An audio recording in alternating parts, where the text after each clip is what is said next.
Leo tunaingia kwenye hadithi ya kuogofya kutoka huko Kagera. Hii ni hadithi usiku wa mizimu series za Kihamba. Hadithi yetu inaanza miaka 7 baada ya kijiji kizima kutoweka. Asha, msichana wa chuo anayefanya utafiti kuhusu utamaduni wa Wagogo, anafika Kihamba. Anakaa na bibi mmoja, Mama Malita.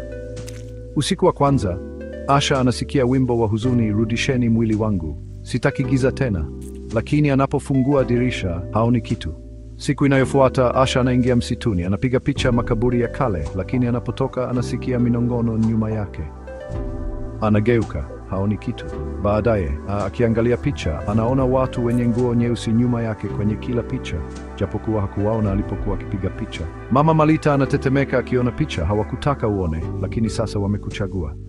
Usiku unaofuata Asha anaamshwa na sauti ya ngoma. Nje, anaona watu wenye nguo nyeusi wakicheza kwenye duara, wakiomboleza. Anagundua ni mizimu, lakini imechelewa, wanamzunguka. Mmoja ananong'ona, mwili wako mzuri, tumeichoka kuwa hewani. Asha anatokomea usiku huo, hapatikani tena. Lakini picha zake zinabaki, na kila baada ya miaka 7 mtu mwingine anatokomea. Miaka 2 inapita na Brian, kaka yake Asha na mwanafunzi wa historia ya roho kutoka Nairobi, anafika Kihamba. Anakataa kuamini Asha amekufa. Simu yake bado inaita, lakini kuna sauti ya Mwangwi inajibu aliyemtafuta hayupo. Angalia nyuma ya kivuli. Baada ya kusoma picha na maandishi ya Asha, Brian anasafiri kwenda Kihamba.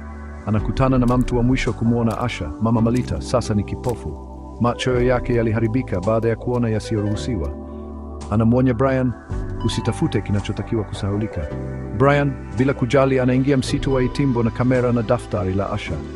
Anakutana na kibanda kidogo cha udongo chenye mwanga, japo hakuna umeme. Ndani anaona picha ya Asha, amezeeka na macho mekundu. Anapochunguza zaidi, Brian anagundua ukuta ulioandikwa kwa damu, mtafutaji wa kivuli sasa ni kivuli. Anasikia sauti ya Asha nyuma yake, Brian, kwa nini ulinifuata? Walinikubali. Sasa wanakutaka wewe pia. Asha ananing'inia hewani, hagusi ardhi. Mizimu inamtazama Brian kutoka kila mti, macho yao yanawaka nyekundu. Brian anakimbia kutoka msituni, lakini anapojaribu kuondoka kijijini, magari hayawaki. Simu yake haina mtandao, kila mtu anamtazama kimya. Akiangalia dirishani kwenye nyumba anayokaa, Brian haoni sura yake. Badala yake anaona sura ya Asha. Anatabasamu, sasa upo upande wangu. Hadithi inaisha na daftari la Brian linajifunga lenyewe, likifunua ujumbe wa mwisho. Wakati mwingine, kivuli ni ndugu yako. Hadithi yetu inaishia hapo, wapenzi wa hadithi za kutisha. Kumbuka, wakati mwingine vivuli vya kutisha zaidi ni vile vilivyo karibu nasi. Kaa katika uoga.